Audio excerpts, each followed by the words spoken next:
नमस्कार मित्रांनो, तुम्हा सगळ्यांचं स्वागत आहे तुमच्या आवडत्या यूट्यूब चॅनलमध्ये, ज्याचं नाव आहे उघडं पुस्तक.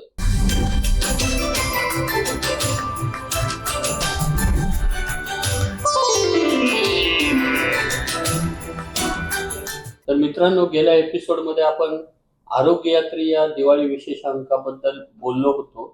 थोडक्यात त्याची सरांकडून ओळख करून घेतली होती आणि त्याचंच कंटिन्युएशन म्हणजे हाच आहाराविषयी आणखी सरांकडून जाणून घेण्यासाठी हा खास एपिसोड आपण करत आहोत. तर सर, आरोग्य यात्रीबद्दल बोलत असताना त्याच्यामध्ये आपण अनेक संकल्पना घेऊन आरोग्य यात्री हा विशेषांक काढला. तर त्याच्यातला पहिला जो अंक होता तो आहार विशेषांक. तर थोडक्यात म्हणजे लोकांच्या मनातही बऱ्याच आहाराविषयी उलट-सुलट विचारधारा किंवा बऱ्याच गैरसमजुती असतात. तर थोडं त्यावर तुम्ही जर प्रकाश टाकला तर मला वाटतं प्रेक्षकांना ते जास्त ऐकायला आवडेल. ठीक आहे ना. व्याधींचा, शरीराला होणाऱ्या विकारांचा आणि आपल्या आहाराचा संबंध असतो का? तर हो असतो. बरोबर. आपण अनेकदा म्हणतो की जास्त मीठ खाल्लं की ब्लड प्रेशर वाढतं, रक्तदाब वाढतो. पण आयुर्वेदाने काय सांगितलंय? तर केस पांढरे होतात अकाली, म्हणजे माझे झाले ते वार्धक्याने झाले. ते आणि केस गळणं हे मिठाचं तुम्ही प्रमाण वाढवलं तर होतं. आता मिठाचं प्रमाण काही जणांचं वेगळं असतं. म्हणजे आमलेट तयार केलं तर त्याच्यावरती झाडानं पाणी घालतात तसं ते असं असं असं असं करून मीठ घालतात, म्हणजे हे एक्सेस मीठ झालं. अगदी खरं. मग चवीपेक्षा जास्त माणूस किती मीठ टॉलरेट करू शकतो, त्याच्यापेक्षा जास्त मीठ घेतलं तर त्याचे दुष्परिणाम होतात. ते दुष्परिणाम कसे असतात? तर तुम्ही खारवलेले मासे, लोणचं, कुरकुरे, वेफर्स, खारवलेले काजू, फरसाण, हे सगळे खारट पदार्थाकडे जाणाऱ्या गोष्टी आहेत. मीठ आम्हाला काय? पेशंट हा नेहमी ना असा प्लेट बरोबर करत असतो. तुम्ही त्याला विचारलं की तो नाही नाही आम्ही नाही खात. अरे मग तुम्ही खाता काय? बरोबर. हा व्याधी तुम्हाला झाला तर हा काही उगाच झालेला नाहीये, तो कोणत्या तरी कारणाने झालेला आहे. गुगली टाकली ना की ती पेशंटला बरोबर पडते. म्हणजे अगदी मालवणचा, देवगडचा, कुठचा कोकणातला जर माणूस असेल, त्याला तुझा सकाळचा नाश्ता चहा चपाती असते ना, 99% हो म्हणणार. बरोबर. आता याच्यामध्ये काय वाईट आहे का? ते म्हणतात आम्ही एवढी वर्ष खातोय, आम्हाला कुठे काय झालं नाही, आता कुठे तुम्ही सांगताय काहीतरी वेगळं खायला. अगदी खरं. ते पोहे, उपमा वगैरे हे काय रोज तयार होणं, आमच्या वेळेला मिळणं कठीण असतं. डब्याला चपात्या असतात, चपात्याच बुडवल्या त्याच्यामध्ये आणि खाल्लं. हे वर्षानुवर्ष चाललेले, त्यांना काही तसं त्रास झालेला नाही. पण ज्या वेळेला तुमच्या शरीरातल्या दोषांची अवस्था बदलते, धातूंचं अवस्था बदलते, स्थान म्हणजे चय, प्रकोप, प्रसर, स्थानस्रवश, व्यक्ती आणि भेद, या 6 मधून ज्या वेळेला जातं त्यावेळेला व्याधी होतो. तोपर्यंत शरीर ते सहन करत असतं. म्हणजे मी असं बघितलंय की मधुमेह आहे, हल्ली तो सगळ्यांनाच असतो. पण डी दामोदरकडे भिंतीकडे तोंड करून असं तोंडामध्ये सुतारफेणी अशी घातलेला पेशंट मी बघितलाय. आणि त्याने मला बघितल्यानंतर तो एकदम त्याने असं असं केलं आणि तो काय, पण ते सुतारफेणीचे जे अशी ते दोरे असतात ना, ते शेवटी मिशीला चिकटतात कुठेतरी. म्हणजे कळतं की सुतारफेणीच खायला आला होता. आणि भिंतीकडे करून कशाला खाईल कोण माणूस? खायचं तर सरळ खाईल. मग मधुमेह असलेली माणसं ही रात्रीची उठतात, फ्रीज मधलं काहीतरी काढतात, खातात. दुसऱ्या दिवशी विचारलं, मी बिलकुल खात नाही. त्यांचं ते प्लेड चालू असतं. असे पदार्थ, आता उदाहरणार्थ तू म्हणशील की चातुर्मासामध्ये काय करतो? हो, खरं ते चातुर्मास आता जवळ आलाय, तर चातुर्मासाबद्दल माहिती हवीच होती. म्हणजे माहिती हवी म्हणजे आम्हाला ना गमतीने म्हटलं जातं की तुम्ही मांजराच्या जातीचे. सारस्वत म्हणजे मांजराच्या जातीचे. त्यांना काय म्हणजे पुढच्या दरवाजाने गणपती पोचवलं की पाठच्या दरवाजाने माशी आतमध्ये येणारी अशी ही परिस्थिती असेल. लंपट म्हणजे माशासाठी लंपट, मांजरासारखं. तुम्ही चातुर्मास कसा पाळता? चातुर्मास पाळण्यामागे एक शास्त्र आहे. की या वेळेला मासे जे असतात हे अंडी देतात. हम्म. बरोबर. बरोबर. आपल्याला पुढे जाऊन जर मासे खायचे असतील तर आपल्याला त्यांना आता वाचवायला पाहिजे. वाचवायला पाहिजे. त्याची गाबोळी खूप छान असते.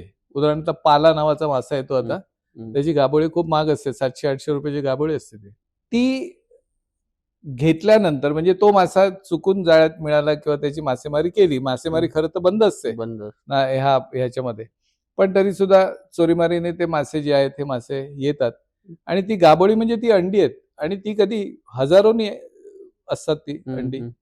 ती जर मेली, माशांचं उत्पादनच बंद. पुनरुत्पादन होणार नाही आणि ते नाही झालं तर पुढे मग काही लोक असे विचार करतील की पुढचा चातुर्मास कोणी बघितलाय, त्याच्यापेक्षा ह्या चातुर्मासामध्ये असतं ते आपण खाऊन घेऊया. कुठेतरी सोमवार, गुरुवार, शनिवार वगैरे हे जे दिवस आहे ते दिवस आपण भाजीपाला काहीतरी खाऊ, बाकीचे आपण शाकाहारी नाहीच, आपण मांसाहारीच. काहीच नाही अगदी तर ती सुकी मच्छी असते, ती सुकी मच्छी तरी त्याच्यावर, तर सुकी मच्छी सुद्धा खारवलेलीच असते. हो. ती जर सातत्याने खाण्यामध्ये असेल तर तुम्हाला त्वचा विकार होणार. अगदी खरं. तुम्ही कोणते म्हणजे माझे शाळेतले मित्र वगैरे आहेत ना, ते मला अजून शाळेतलंच समजतात. म्हणजे मी MD वगैरे झालो याच्यावरती काय त्यांचा फारसा विश्वास असेल असं मला वाटत नाही. तर माझा एक मित्र मला म्हणाला, भेटला आणि मला म्हणाला, तुला माहितीये का की कारल्याचा रस जो आहे हा डायबिटीजवर खूप चांगलं काम करतो. म्हटलं हो माहितीये. मी रोज 1 कप कारल्याचा रस घेतो आणि माझी शुगर जी आहे ही शुगर व्यवस्थित आहे आता. म्हटलं पण तुला आम्लपित्ताचा त्रास झाला का रे? तो सॉलिड होतो. म्हणजे आपण ते औषध किती घ्यावं यालाही मर्यादा आहे. बरोबर. म्हणजे दिसलं औषध घेतलं, काय असेल ते घेतलं असं नसतं. विश्वामध्ये असलेली प्रत्येक वनस्पती ही औषधी आहे. त्याचे शरीरावरती काही परिणाम होणार, त्याच्यामध्ये प्लॅसिबो हा प्रकार आयुर्वेदामध्ये नाही. बरोबर. अगदी खरं. मग ती अश्वगंधा असू, शतावरी असू, कोणतेही असू दे. बरेच जण जे आहेत त्याचं एक्झॅगरेशन असतं. म्हणजे कडुनिंबाचा पाला आपण खातो पाडव्याला, हो खातो, पण थोडासा. हो. आता कडुनिंबाचा पाला जर ग्लास भरून घ्यायला लागला तर त्रास. फळांचं सुद्धा तसंच आहे. म्हणजे अननस हे उष्ण आहे. आता कसं आहे की नवीन आधुनिक शास्त्राला शीत आणि उष्ण ह्याच्यातला फरक कळत झालेला नाही, म्हणजे अजून ते त्या निष्कर्षापर्यंत आलेले नाही. तर त्याच्यामुळे ते जे काही सांगतात ते कधी कधी विरोधामध्ये असतं किंवा आपण जे काही सांगतो हे त्यांच्या विरोधामध्ये असतं. बरोबर. हा शास्त्राच्या वेगवेगळ्या विचार करण्याच्या बाबतीतला आहे. आता पक्का मासे खाणारा जो आहे ना हा ते छोटे मासे खातो. म्हणजे आता एक फॅशन असते की आम्ही काय तर बाबा आम्ही रावसच खाणार, आम्ही किंगफिशर खाणार वगैरे अशा पद्धतीचं असतं, किंवा आम्ही फक्त कोलंबीच खाणार. तर का खाणार? तर त्याच्यामध्ये काय काटाबिटा काय नसतो, ढकलली पोटामध्ये चावली की झालं. आता त्या कोलंबीमध्ये सुद्धा समुद्रामध्ये मिळणारी कोलंबी आणि ते गोड्या पाण्यातली म्हणजे ह्याच्यामध्ये पाळलेली कोलंबी म्हणतो आपण, फिशिंग ह्याचं, तर ती जी कोलंबी आहे ना ती तुम्ही कोलंबी खाल्लीत तर ती अशी चाव चाव चाव चाव म्हणजे त्याचं च्युइंगम होतं. समुद्राची कोलंबी जी असते ही छान असते आणि खाडीतली जी असते त्याची टेस्ट आणखीन वेगळी असते आणि ती पचायला हलकी असते. आता एवढा विचार आपण करतो का? मार्केटमध्ये गेलो बऱ्याचदा आपलं ते अर्थकारणावरती अवलंबून असतं. हो साहजिक. म्हणजे मी सिटीलाइट आता बघत असतील तर आता त्या लोकांना कळलं असेल, काही आमच्या कोळणी भगिनी आहेत, मी तिकडे गेल्यानंतर मी कधीही सांगितलं नाही की मी डॉक्टर आहे. ह्याचं कारण असं की माशाच्या अगोदर ते आपल्याला कापतात. मग बार्गेन करायला लागतं. त्यावेळेला मी त्यांना सांगायचो की मी रिटायर्ड माणूस आहे, दिसतो पण तसा गिरणी कामगारासारखा दिसणारा माणूस मी, रिटायर्ड. त्याच्यामुळे मला जाताना निदान 10 रुपये तरी ठेव बसला, म्हणजे 10 रुपयाचं तरी आपण बार्गेन करायचं. मग ह्याच्यातले मासे कोणते घ्यायचे? तर हो त्यांच्यात त्या ज्याला मुतखड्याचा त्रास नाही त्यांनी शिंपल्या ज्या आहेत किंवा मुतखड्याचा त्रास आहे त्यांनी शिंपल्या घेऊ नये. कवच असलेला.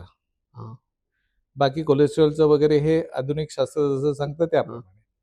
संधिवात असेल तर त्याच्यामध्ये खेकड्यासारखे ज्याला अनेक पाय आहेत असे मासे खावेत की ज्याचा संधिवातामध्ये फरक पडतो.